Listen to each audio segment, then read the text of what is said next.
어서오세요. 괴담 들려주는 낚시꾼 괴담로 괴담집사입니다. 탐패님들, 아무도 없는 공간에서 그게 어디가 됐든 분명 혼자 있는데 그때 누군가가 자신을 부르고 만지고 뭐 이러면 어떨 것 같으세요? 아주 극도로 힘들고 외로운 상황이라면 그런 상황이라면 이런 것들도 조금은 위안이 되지 않을까요? 혼자가 아니라는 생각이 말이죠. 이번 이야기는 시골 살아요님께서 보내주신 사연입니다. 시골 살아요님 사연 제보 감사합니다. 그럼 자리하세요. 시골 살아요님의 기묘한 이야기 지금 시작하겠습니다.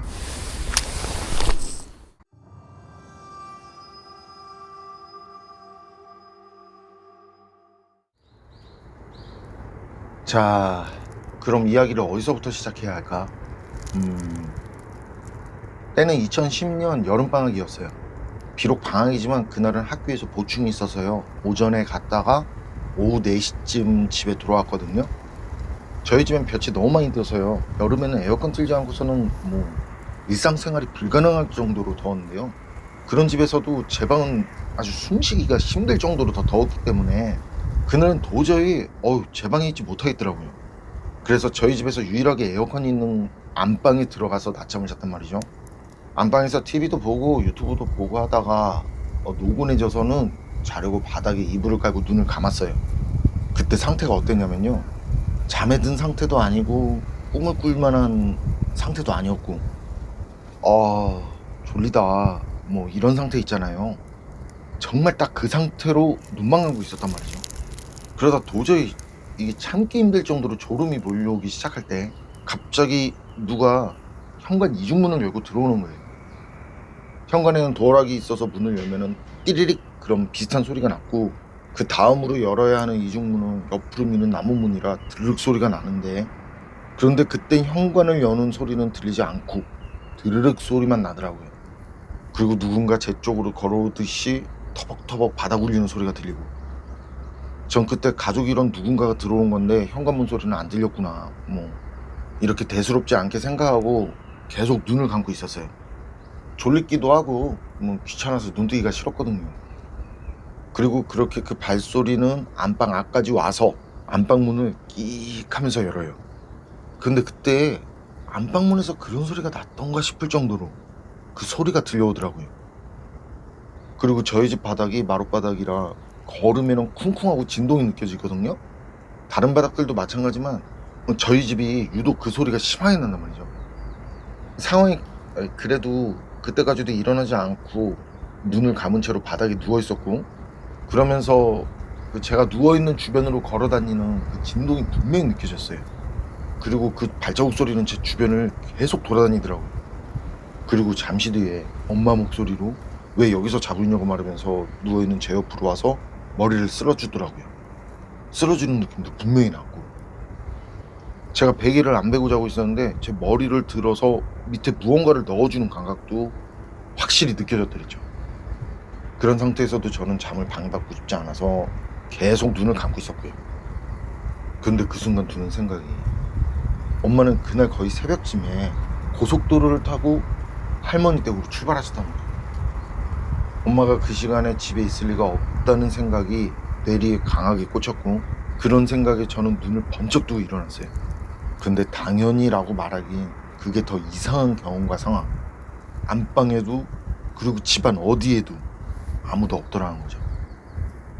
그 일은 제가 눈을 감았던 시간에 대략 10분도 지나지 않은 시간이었고요. 제가 눈을 떴던 그 당시의 분위기가 정말 오싹했는데, 노을이 완연하게 비쳐서 주황색으로 물든 집이 정말 정확하게 느껴지더라고요. 분명히 방금까지 인기척이 있었는데, 엄마 목소리를 낸 그게 저에게 해코지를 한 것은 아니라서 그다지 무섭다고 느끼진 않았지만 그냥 매우 오싹하다는 기분이 들더라고요. 어쨌든 전 그대로 다시 안방으로 들어와서 바로 텔레비전을 틀고 엄마에게 전화를 하면서 시간을 보냈던 기억이 나는데요. 이게 정말 선명한 꿈을 꾼 거라고 하실 수 있지만 정말로 꿈은 아니었어요. 잠이 들지도 않았는데 어떻게 꿈과 현실을 혼동하겠어요. 그럼에도 거짓말이라고 생각되신다면 어쩔 수 없겠죠.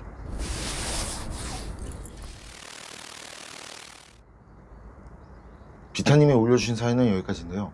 분명 혼자 있는데 혼자 있는 것 같지 않은 상황. 이거 제가 둘째 가려면 좀 서럽죠. 실은 제가 처음 창업을 했을 때 거기가 사고 건물이었단 말이죠. 알고 들어간 거예요. 공간 엄청 넓고 깔끔하고 그 위치가 살짝 안쪽으로 들어가 있지만 그 정도면 감사할 일이거든요. 그런데 거기가 사고 건물인 걸 알면서까지 왜 거길 들어갔냐? 그때 제 상황이, 그러니까 그냥 가볍게 하나를 예를 들자면, 역에서 내려서 사무실까지 10여 분을 걸어가야 하는데 그날 역에서 내리니까 갑자기 비가 엄청 내려요. 우산도 없는데. 그런데 배도 엄청 고파요.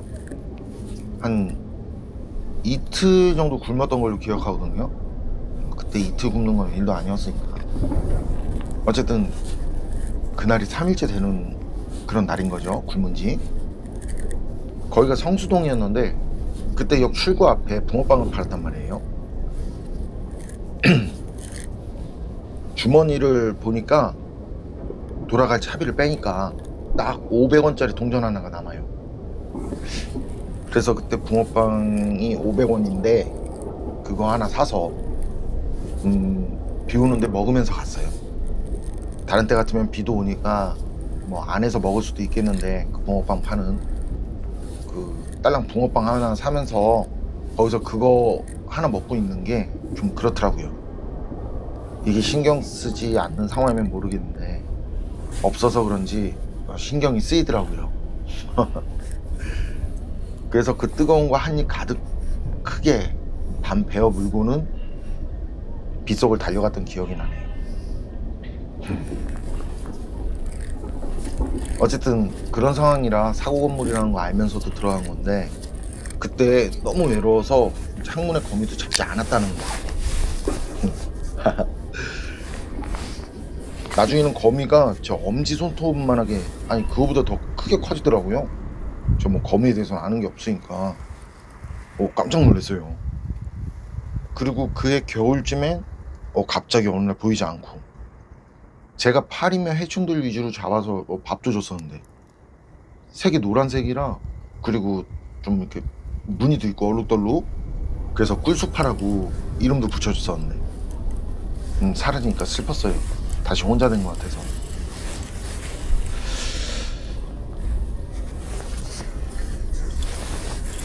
얘기하다 보면 이렇게 옆으로 빠진단 말이죠. 어쨌든 그런 사고 건물이었는데 꼭 철회를 하면서 꼼지락꼼지락 뭘 만들고 있으면 이렇게 사진처럼, 그러면 그 앞으로 쓱 하고 지나가요. 그래서 나중에 제가 너도 월세라도 내라, 공과금 빼줄게 그랬다니까요. 그래서 제 개인적으로는 뭐 이런 사연들은 겁난다거나 아니 무섭다거나 오싹한 느낌보다 왠지 좀 반갑고 정겹고 그래요. 옛 생각이 나서. 그나저나 왜 저승사자들은 본업에 충실하지 못한 건지. 저승사자가 문제야, 저승사자가.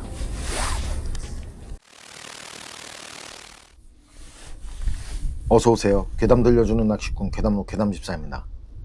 단페님들, 진짜 유난히 탐욕이 강한 사람들 있잖아요. 어느 정도는 상식선에서 뭔가 갖고 싶고 먹고 싶다는 마음은 이해가 되지만 그걸 훨씬 넘는 아주 탐욕스럽고 이기주의적인 사람들, 자기가 보고 마음에 든 건 그냥 어떻게든 가져야 하는 아주 유별난 분들. 그런데 문제는 이런 분들조차 자신은 보통이라고 생각하는 그런 분들이 생각보다 많다고 하더라고요. 자신이 자신을 알면서도 합리화시키는 사람도 많고, 진짜로 자신이 탐욕스러운 사람이라는 걸 인지하지 못한다는 거죠. 어쨌든 그런데 그런 분들에게 탐욕 때문에 죽을 수도 있습니다 라고 말한다면 그분들은 강한 탐욕을 버리고 그런 삶을 멈출 수 있을까요? 아니면 내가 죽긴 왜 죽어 그러면서 탐욕으로 가득 찬 진행형의 삶을 살까요? 이번 이야기는 비타님께서 올려주신 사연입니다. 비타님, 사연 제보 감사합니다. 그럼 자리하세요. 비타님의 기묘한 이야기 지금 시작하겠습니다.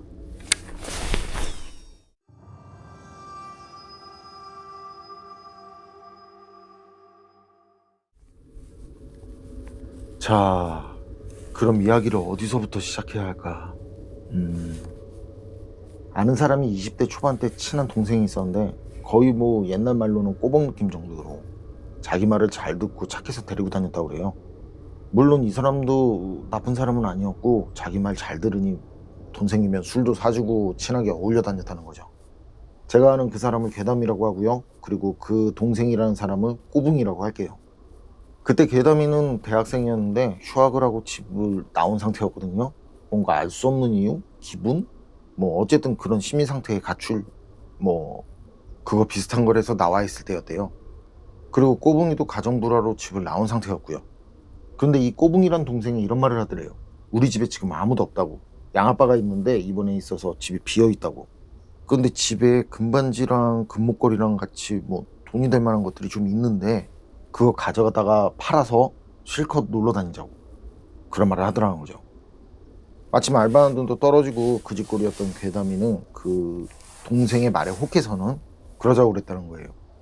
그래서 괴담이는 꼬붕이랑 같이 저녁 때쯤에 꼬붕이 집에 갔는데 말이죠. 그 동네만 갔는데도 몸이 으슬으슬 춥고 뭐 기분이 안 좋고 쎄하더라고. 근데 괴담이는 그때가 초가을이고 저녁이기도 해서 말이죠. 그게 그냥 그게 기분 탓이려니 했다고 그래요. 어쨌든 꼬붕이네 집이 있는 동네는 뒤쪽에 산이 보이고 그 산 주변에 빌라들이랑 단독주택이 막 뒤죽박죽으로 지어진 그런 후미진 동네들이에요. 그리고 꼬붕이는 허름한 빌라 한 곳을 가리키면서 저기라고 말을 하는데 이게 그냥 딱 봐도 지은 지 좀 오래된 빌라더라고. 괴담이랑 꼬붕이는 같이 계단을 올라가서 집까지 갔고 문은 꼬붕이가 열쇠가 있어서 열쇠로 열고 들어갔대요. 들어가 보니 평수가 좀 작은 집이었고요. 그리고 집 구조를 대충 설명하면 이래요. 그리고 꼬붕이가 집안을 뒤지니까 거기서 액세서리들이 나왔거든요. 근데 어떤 팔각으로 된 그 금반지를 장롱에서 꺼내면서부터요. 등골이 꼭 무슨 대중 목욕탕 냉탕에 들어가는 것처럼 서늘해지더라는 거예요. 그리고 뒤에 뾰족한 가시 같은 게요. 괴담이 뒤통수 바로 아래서부터 목과 등을 지나서 허리까지 쓱 하고 긁어 내려가는 게 느껴지더라는 거죠. 그리고 모지하는 생각. 그림처럼 괴담이는 안방 입구에 서 있었고 그 안방에는 큰 거울이 있었대요. 그리고 거울에 괴담이 모습이 보이는데 거울 속 괴담이 뒤에 하얀 소복의 긴 머리를 한 여자가요. 고개를 숙인 채로 서 있는 게 보이더라는 거예요. 그리고 그 거울 속 여자는 손톱이 무지 길었는데 거의 뭐 웬만한 가인할 정도의 길이었다네요. 근데 그 여자가 그 손톱으로 괴담이 목부터 허리까지 쓱 하고 긁은 것 같더라고. 괴담이는 너무 무섭고 뭐 심장이 오그라드는 공포를 느껴서요. 그때 말도 못하고 어버버거리는데 그 여자가 그런 괴담이를 정확히는 거울에 비친 괴담이 눈을 보면서 그 긴 손톱으로 괴담이 목 오른쪽 부분을 살살 긁더래요. 그게 마치 뭔가를 경고하는 것처럼 그렇게 느껴졌대요. 그리고 순간 뭔지는 모르지만 여기서 그걸 가지고 나가면 그냥 죽겠구나 이런 생각이 들더라는 거죠. 그래서 막 몸이 덜덜 떨려오고 혀도 굳는 것 같았지만 억지로 나오지 않는 말을 쥐어짜내서 온 힘을 다해서 앞에 있는 꼬붕이를 불렀대요. 그런데 꼬붕이는 괴담이 말을 못 들었는지 집을 뒤지느라 정신이 없더라고. 그래서 다시 한번 힘을 짜내서 말했대요. 꼬붕이한테 그냥 가자고. 꺼낸 물건 다시 서랍에 돌려두라고. 아무래도 어른들 물건 건드리는 게 아닌 것 같다면서 그냥 가자고 말이죠. 괴담이는 진짜 말이 안 나오고 온몸이 덜덜 떨렸지만 겨우겨우 말을 했다는 거예요. 그리고 다시 거울을 봤는데 고개를 숙인 그 여자 입술 한쪽이 올라가더라고. 입술이 완전히 까맣다는 걸 그때 알겠더래요. 그리고 동시에 드는 느낌, 날 비웃고 있구나 하는. 그때 당시 괴담이는 운동도 꽤 했고 뭐 몸도 어느 정도 자부했는데 도저히 몸을 움직일 수 없더라는 거예요. 막 그냥 뭐지 깊은 구덩이 속으로 빠져드는 것 같은 그런 아득한 절망감마저 느껴지더라는 거죠. 마치 호랑이 같은 포식자 앞에 있는 토끼가 딱 이런 느낌일 거라는 생각이 들더래요. 흉포한 기운이 온몸을 바늘로 찔러대는 것만 같았다는데 어쨌든 괴담이는 느낌상 이 여자는 순식간에 나를 죽일 수 있겠다는 확신이 들더라고. 그런 상황에서 괴담이는 몸을 사시나무 떨듯이 떨면서 다시 한번 힘을 짜내서 꼬붕이한테 가자고 말을 했다는데요. 평소 괴담이 말이면 무조건 듣던 녀석이 그날따라 말을 안 듣더라는 거죠. 그런 꼬붕이가 너무 얄밉고 화가 났지만 그래도 다시 설득을 했대요. 자기 오토바이 팔면 되니까 그거 밟고 놀러 가자고. 그러니까 지금 꺼내놓은 거 다 도로 돌려놓으라고. 제발 말 좀 들으라고. 안 그러면 진짜 화낸다고. 그런데도 꼬붕이 반응이 없네. 그러니까 어때요? 그땐 괴담이도 진짜 악에 받쳐서는 진짜 자기도 모르게 화가 나서 있는 힘껏 소리를 질렀거든요. 근데 소리가 나오더래요. 좀 전까진 막혀있는 것 같아서 말도 겨우겨우 나왔는데 말이죠. 그래서 괴담이는 꼬붕이한테 찰지게 욕까지 하면서 왜 말을 들어 처먹지 않냐면서 범죄자 만들 거냐고, 오토바이 팔 때니까 그냥 제발 좀 가자고 반은 울고 반은 악을 지르면서 얘기를 했대요. 그랬더니 그제야 꼬붕이가 일어나서는 괴담이를 쓱 쳐다보더래요. 그리고 괴담이가 얼굴이 허옇게 질려서 있는 걸 보더니만 꼬붕이도 그제야 뭔가 심상치 않다고 느꼈는지 알았다면서 도로 물건을 다 넣어놓더라고. 근데 괴담이가 볼 때 그때 꼬붕이 눈에는 여자가 안 보이는 것 같았다고. 뭐 보였으면 난리가 났을 거 아니에요. 뭐 그런 반응이 없으니까. 어쨌든 꼬붕이가 물건을 다 넣어놓은 뒤에 괴담이가 다시 거울을 봤는데요. 그땐 그 거울 속 여자가 사라지고 없더랍니다. 그리고 괴담이는 자세한 얘기는 하지 않고 자기 다리에 쥐가 났으니까 부축 좀 해달라고 해서 꼬붕이 부축을 받고 그 집을 빠져나오려고 현관문 앞까지 갔는데 뒤통수에서 이런 말이 들리더래요. 어린 게 감이 좋네. 너 그거 가져갔으면 급사했어.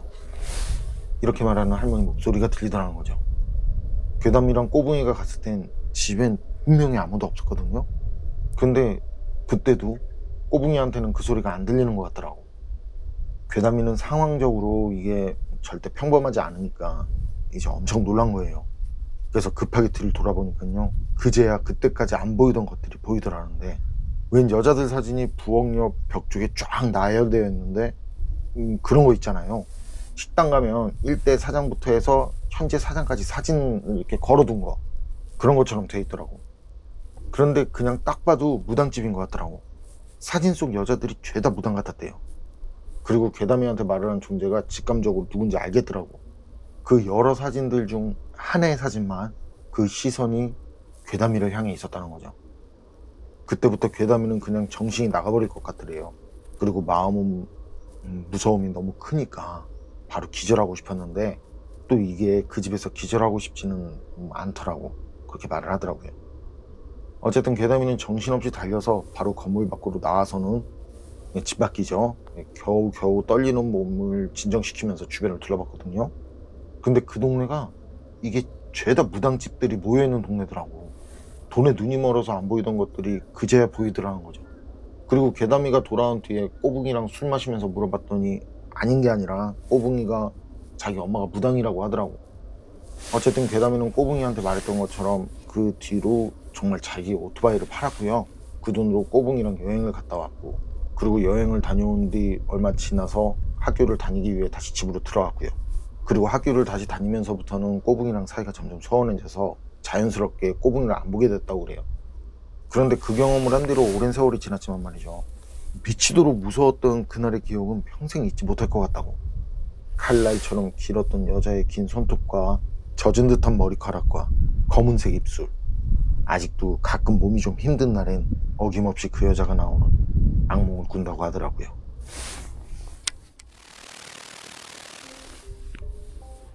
비타님이 올려주신 사연은 여기까지인데요. 그렇죠, 뭔가에 생각이 빠져있으면 주변은 잘 보이지 않죠. 누가 무슨 말을 해도 듣지 못하기도 하고, 마지막에 맘고쳐먹어서 다행이네요. 그런데 이렇게 물건에 대한 탐욕도 뭔가의 조종을 당해서 그랬던 건 아닐까요? 오토바이 팔겠다던 약속을 지킨 걸 보면 나쁜 사람 같진 않은데, 여러분 생각은 어떠세요? 판단은 여러분께 맡기겠습니다.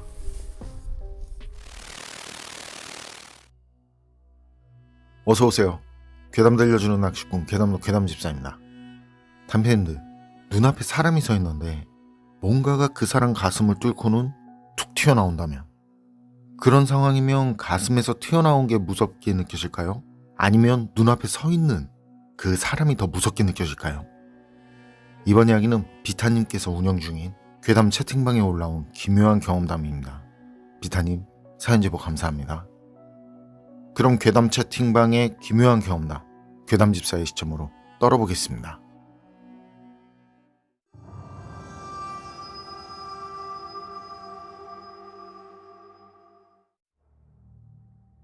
제가 소름 돋는 오싹한 얘기 하나 해드릴게요. 이 일은 제가 28살 때 직접 겪은 일인데요. 막 비가 온 뒤 흐린 오후였더랬죠. 하늘은 금방이라도 다시 비가 쏟아져 내릴 것처럼 아주 검게 물들어 있는 그런 하늘이었어요. 지인 집을 찾아가던 길이었는데 그 동네는 스위스풍으로 지은 건물이 아주 많은 동네였어요. 제가 주소를 정확히 몰라서 이리저리 헤매다가 어느 집 앞에 섰거든요. 그 집은 2층 집이었는데 2층엔 엄청 큰 창문이 달려있는 집이었어요. 뭔 창문이 이리 크나 하고 보다가 주변을 보니까요, 동네가 관광지 비슷한 곳이라 그런지 그런 집들이 몇 채 있대요. 신기하더라고요. 창문이 엄청 크니까. 그래서 지인 집을 찾아가던 것도 뒤로 하고 멍하니 서서 집 구경을 하는데 2층 창문에 한 여자가 서 있는 게 보이더라고요. 흰 옷을 입고 눈은 감은 채 창가에 서 있는데 나이는 20대 초반 아니면 10대 후반 정도? 파란색과 흰색이 떠오르는 그런 청순한 느낌이 들더라고요. 그런데 한참이 지나도 여자가 계속 그 자세로 그대로 있네? 이때부터 이상한 생각이 들어요. 왜 저러고 있지? 이 생각을 하고 있는데 갑자기 그 여자 얼굴 앞으로 말이죠, 다른 사람 얼굴이 투영되면서요, 기존에 서 있던 여자 얼굴, 그러니까 여자 이마 쪽을 통과해서는 다른 사람 얼굴이 갑자기 확 하고 튀어나오는 거예요. 저는 그 이상한 광경에 그 자리에서 반쯤 정신이 나가서는 진짜 제가 쳐다보고 있는지도 모르게 쳐다보고 있었거든요.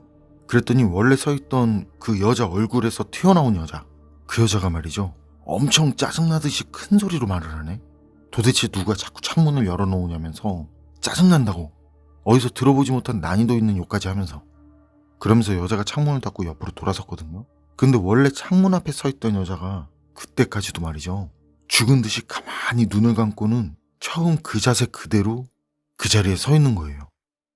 그리고 창문을 닫은 여자가 옆으로 돌아서니까 원래 서 있던 여자 이마에 방금 돌아선 여자 귀가 거기 서 있는 여자 얼굴 밖으로 뚫고서는 튀어나오네. 도대체 이걸 뭐라고 설명해야 할까요? 잠시 뒤에 창문을 닫은 여자가 안쪽으로 들어가면서 여자 모습이 아예 보이지 않게 됐거든요. 그런데 그때까지도 여전히 제가 처음 본 여자는 죽은 듯이 눈을 감은 채로 창문 앞 그 자리에 가만히 계속 서 있더라고요. 그리고 그때 닫혀있던 창문이 혼자 스르륵 하고 다시 열리더라는 거죠. 전 그거 보자마자 소름이 끼쳐서는 서둘러서 최대한 빠른 걸음으로 거기서 나왔고요. 편의점에서 음료수를 산 뒤에 파라솔 앞에 앉아서 마시면서 생각을 정리해봤는데요. 첫째, 기존에 서 있던 그 여자는 사람이 아니다. 사람이 사람 몸을 통과해서 나올 수는 없으니까.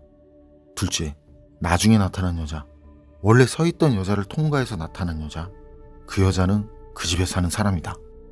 셋째, 그 여자를 뚫고 나타난 그 집에 사는 여자는 기존에 서 있던 여자가 보이지 않는 것처럼 자연스럽게 행동을 했고 열려있는 창문을 손을 이용해서 닫았다. 그리고 난이도 있는 욕도 했다. 넷째, 그 집에 사는 여자가 다시 집으로 들어가자 창문이 스스로 열렸다. 결론, 창문 앞에 눈을 감고 서 있던 여자는 사람이 아닌 귀신이다. 그리고 그 뒤로 며칠 있다가 생각이 난 건데요. 그때 창문 앞에 서 있던 여자, 귀신이라고 제가 결론을 내린 그 여자랑 창문을 닫은 여자가 매우 닮았다는 게 떠오르더라고요. 마치 쌍둥이 자매처럼 말이죠. 비타님의 공포 채팅방에 올라온 사연은 여기까지인데요. 마지막에 쌍둥이 자매처럼 둘이 닮았다는 말에서 도플갱어가 떠오르기도 하고 확실히 사람은 아닌 것 같아요. 그렇죠? 그건 그렇고, 아니 집에 사는 여자가 그렇게나 싫어하는데 왜 계속 창문을 열어두는 걸까요? 혹시 그 창가에 서 있었다는 여자, 자신이 살아있을 때 마지막 한 행동을 반복적으로 하고 있는 것 아닐까요? 여러분 생각은 어떠세요? 판단은 여러분께 맡기겠습니다. 괴담록 오늘 이야기는 여기까지입니다. 그럼 전 다음에 또 다른 사연으로 찾아뵙겠습니다. 늘 건강하시고 평온하세요. 함께 해주셔서 고맙습니다.